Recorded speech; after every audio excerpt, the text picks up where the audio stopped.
YouTube channel Soli Supriyadi di tempat belajar dalam pembelajaran yang sangat asik. Jangan lupa subscribe dan nyalakan loncengnya. Kami juga tetap eksis untuk memberikan pembelajaran-pembelajaran kepada para siswi SMP kelas 8. Juga kami menyediakan YouTube pembelajaran IPA kelas 7 semester 1 dan semester 2. Tempat belajar IPA kelas 8 bab pertama. Saat ini kami akan memberikan penjelasan mengenai gerak pada benda. Nah, bagaimana gerak pada benda? Nah, kalian sebagai siswa kelas 8, mari kita tonton sampai tuntas, sampai habis. Lalu saya sarankan pegang buku kelas 8 semester pertama, atau untuk mengulang silahkan kalian dengarkan sambil bermain, sambil tiduran, dan lain sebagainya.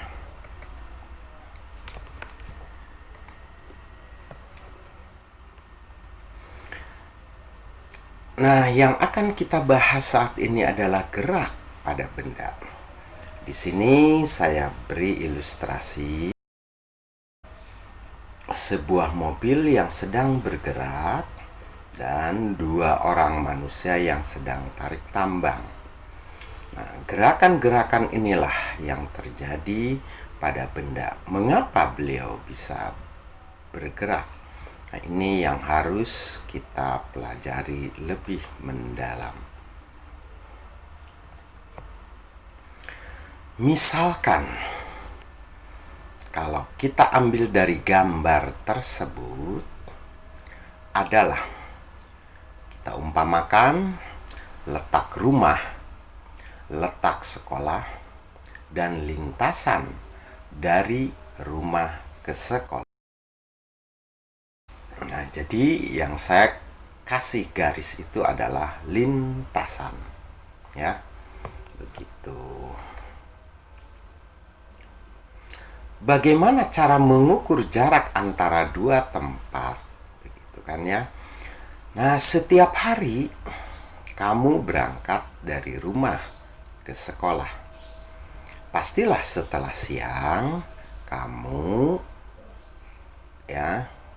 kemudian kembali lagi ke rumah, dan itu kontinuitas setiap hari terkecuali pada hari libur. Nah, kegiatan inilah yang perlu kita pahami dan perlu kita pelajari. Jika diukur, misalnya jarak rumah ke sekolah itu 2 km, maka jarak tempuh yang kamu lakukan setiap hari adalah 4 km. Mengapa? Karena kamu pertama bergerak dari rumah ke sekolah 2 km. Setelah pulang kamu bergerak dari sekolah ke rumah 2 km. Maka kamu setiap hari berjalan itu adalah 4 km.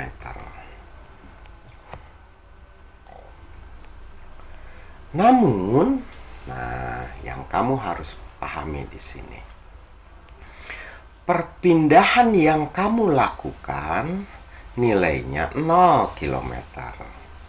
Nah, ini yang harus kamu pahami. Mengapa demikian? Kenapa 0? Karena pada hari itu juga kamu kembali ke rumah. Nah, jadi tidak terjadi perpindahan. Karena asalnya kamu dari rumah, dan setelah siang kamu kembali ke rumah, maka kamu tidak melakukan perpindahan. Sehingga perpindahannya adalah 0.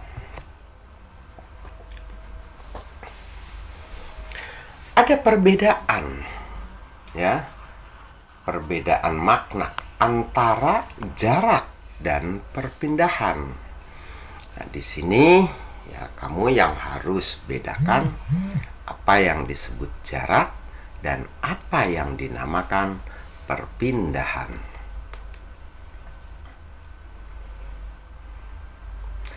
Jarak merupakan panjang lintasan. Jadi jarak itu adalah panjangnya lintasan, atau yang dimaksud lintasan itu umpamanya kamu bergerak dari rumah, niatnya mau ke sekolah, tetapi kamu berhenti dulu di rumah teman. Dari rumah ke rumah teman itu adalah lintasan, lalu kamu berjalan lagi sampailah ke halte bis. Nah, itu juga lintasan, gitu ya. Jarak merupakan panjang lintasan yang ditempuh, ya, itu jarak. Jarak merupakan panjang, ya. Jarak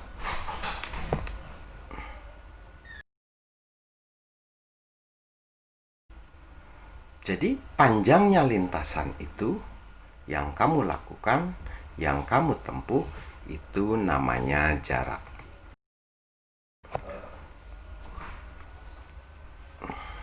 Sedangkan perpindahan merupakan jumlah lintasan yang ditempuh dengan memperhitungkan posisi awal dan posisi akhir benda. Atau dengan kata lain, perpindahan merupakan jarak lurus dari posisi awal sampai posisi akhir. Nah, saya ilustrasikan di sini, ya, dua orang itu yang sedang menggotong rumah-rumahan. Nah, jaraknya itu ya yang disebut jarak dari sisi jalan sebelumnya sampai sisi jalan akhir. Nah, itu adalah jarak, ya.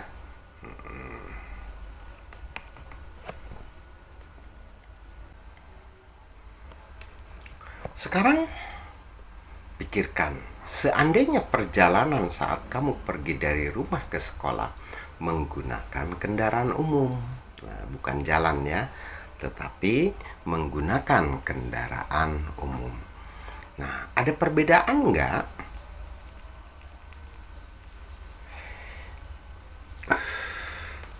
Apakah sama antara berjalan dengan menggunakan kendaraan umum? Apakah kendaraan yang kamu tumpangi melaju dengan kecepatan tetap? Pastilah tidak, ya. Karena kendaraan umum tergantung kondisi jalan dan situasi jalan yang dilintasi. Jadi kecepatannya ya selalu berubah-ubah. Bagaimana kamu dapat mengukur besar kecepatan kendaraan yang kamu tumpangi? Nah, yang harus kalian ketahui, kalian pahami, dan kalian pelajari bagaimana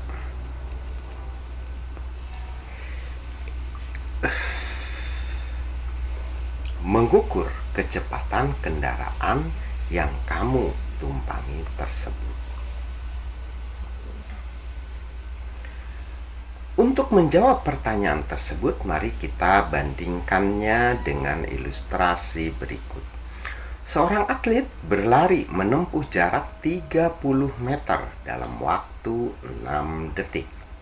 Ya, 30 meter selama 6 detik. Nah, jadi dengan kata lain, atlet tersebut menempuh jarak mencapai 5 meter setiap detiknya. Nah, jarak tertentu, nah itu jarak itu adalah S. Sedangkan waktu itu adalah T. Disebut sebagai kelajuan, atau secara matematis dapat ditulis V dan dirumuskan sebagai ya V sama dengan S per T, begitu ya. Nah, untuk kelajuan, jarak yang meter itu dibagi selang waktu atau skon, yaitu P sama dengan S per T.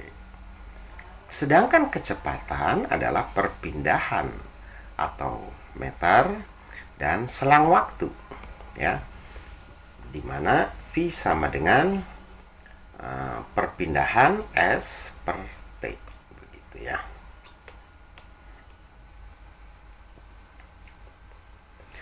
Tahukah kamu bagaimana cara mengukur kelajuan kendaraan bermotor? Kamu sering pasti naik motor ya.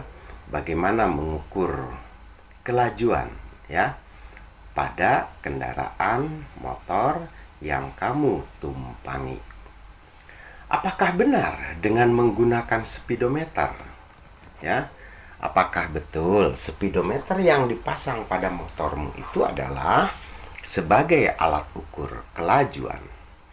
Ternyata speedometer yang ada di kendaraan tidak mengukur kecepatan gerak, tetapi mengukur kelajuan.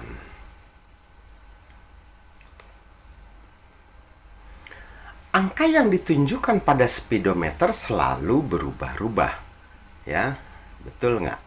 Itu tergantung kondisi kamu ya menekan gas pada motor tersebut.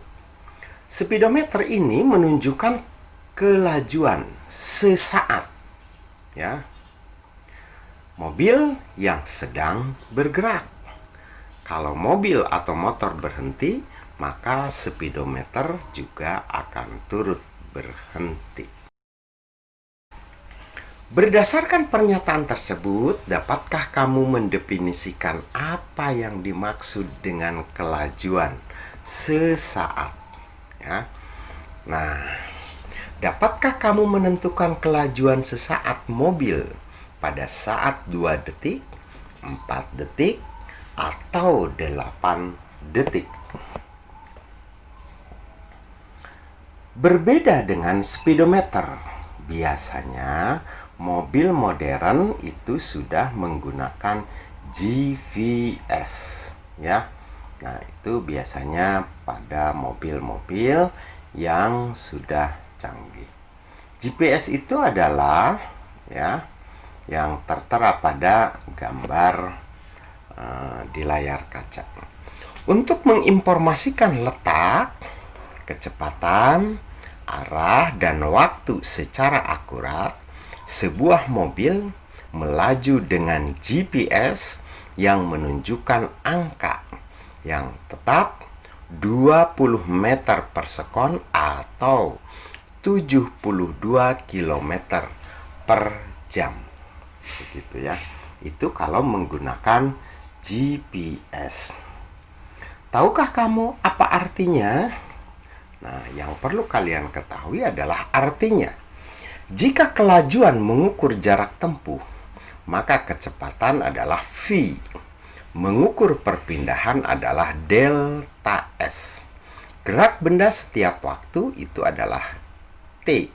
Jadi, jika dirumuskan adalah kecepatan sama dengan jarak per waktu tempuh atau P sama dengan S per T.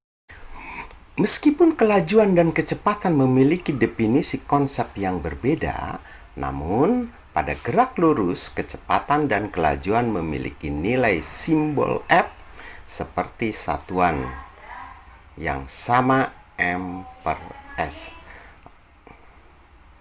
Atau V sama dengan delta S per delta T.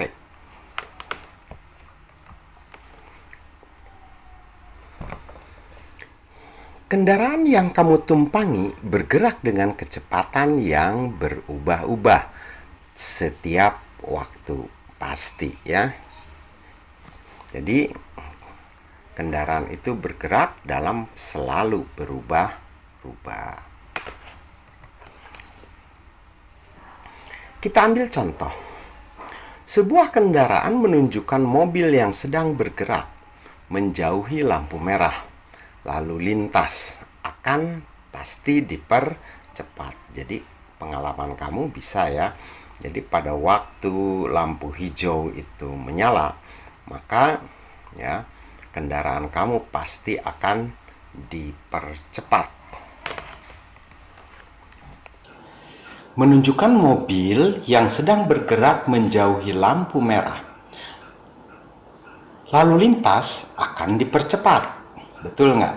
Jadi, pada waktu mobil itu sedang bergerak menjauhi lampu merah, menjauhi ya, jadi meninggalkan, dia gerakannya akan dipacu, dipercepat.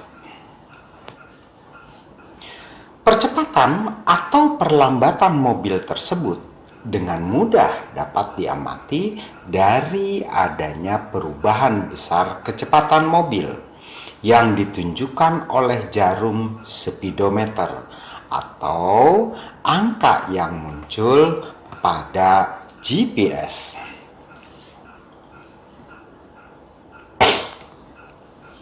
Misalnya, saat mendekati lampu lalu lintas, mobil yang awalnya bergerak dengan kecepatan sebesar 72 km per jam, dia akan diperlambat hingga 0 km per jam. Dalam selang waktu 5 detik dengan proses perubahan seperti dalam tabel berikut yang telah dicantumkan di buku IPA kelas 8 jilid 2, yaitu bab pertama. Begitu ya. Dari fakta yang ditunjukkan dapat diketahui besar perlambatan mobil sebesar 4 meter per sekon. Nilai tersebut diturunkan dari persamaan sebagai berikut.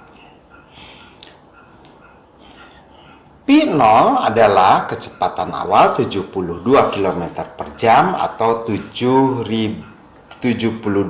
meter per 3.600 kon. Jadi rata-ratanya sekitar 20 meter per sekon.